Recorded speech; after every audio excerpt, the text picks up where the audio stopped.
Doc on the Run. We help injured runners run. What are the 4 forms of stress and strain that can affect runners with plantar plate injuries? Well, that's what we're talking about today on the Doc on the Run podcast. Now, I know I talk a lot about how necessary it is to reduce the stress and strain on the plantar plate ligament when you're a runner and you're trying to get ready for a race, but still heal this injury. It's really difficult to do. Not impossible, but it's not easy. There's a couple of differences between stress and strain when you actually look them up. And if you look them up, although we think about stress being really bad, and there are lots of definitions saying it's really bad, the reality is that stress is your body's natural response to challenges or stresses that make it grow, respond, and become stronger. Strain is different. If you look up strain, the definition of strain is actually a force tending to pull or stretch something to such an extent that it causes damage. That's not so good, right? So basically, strain is a gone too far form of stress. And if you want to make sure that you don't go too far in applying stress to your plantar plate ligament as you're returning to running and working out, you should think about the 4 kinds of stress that are applied to the plantar plate from running, standing, walking, and working out. I'm going to go through those for you real quick. The first one is compressive stress. Now, compressive stress is where you squish something. So if you look at the insert in your running shoe, if you take it out, you'll see a wear pattern, and the foam will be thinner underneath things like your metatarsal heads, the bones where you can feel them on the ball of the foot, right where the plantar plate ligaments are.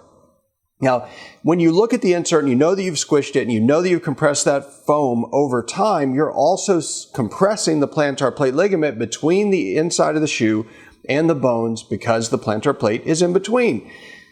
So if you have a lot of pressure and it looks like you've really compressed that area under the metatarsal head, that might be an indication that you have too much compressive stress there and that you want to do something about it to reduce some of that so that it can actually stop aggravating the plantar plate ligament.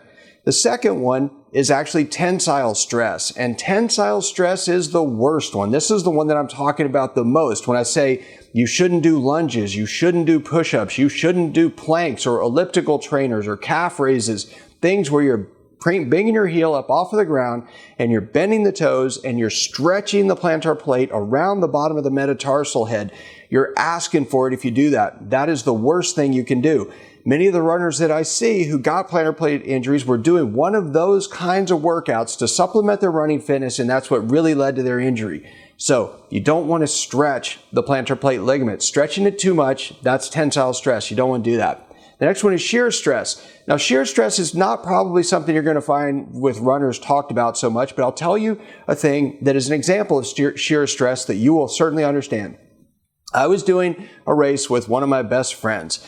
We had committed to doing the race together. We trained and trained and trained, but he got super busy with work, and guess what? He didn't train enough. But he's a super strong cyclist, and he's super competitive. So I said, look, no problem. We'll just do the race together. It'll be fun no matter what.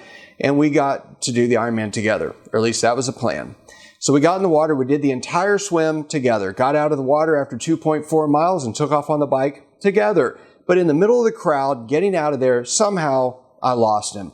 He disappeared. And he is a faster cyclist than me, and I thought we were going to do it together, but he left me.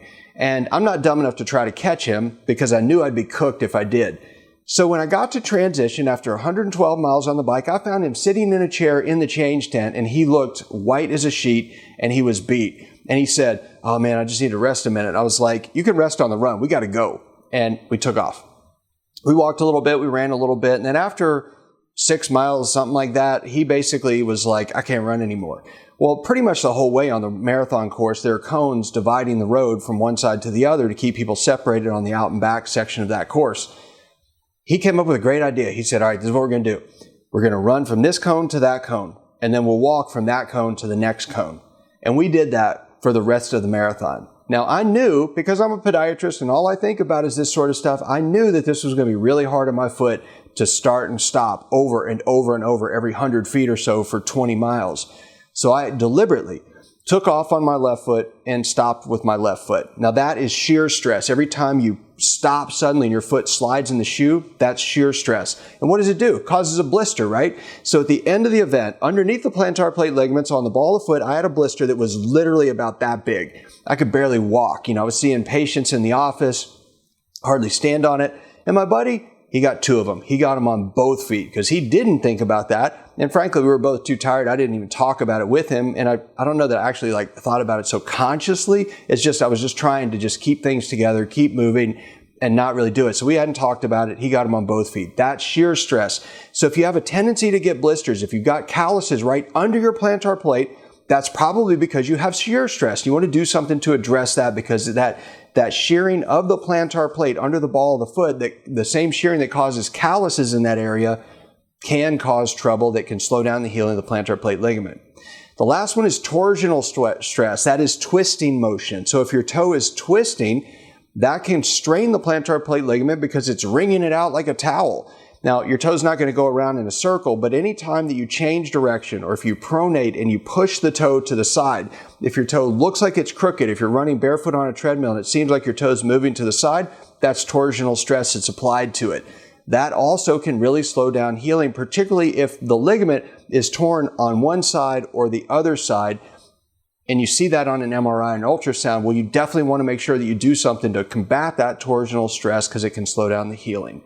Now, everything you have to do, regardless of which stress, which strain is being applied to the plantar plate ligament, everything you do should be focusing on stopping that stress so that the collagen can repair itself, the ligament can get stronger, and you can get back to running without this being a nagging injury.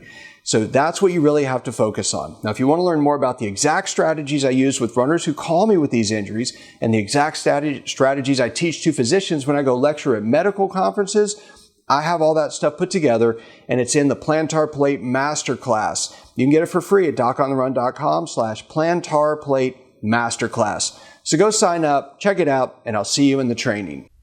Doc on the Run. We help injured runners run.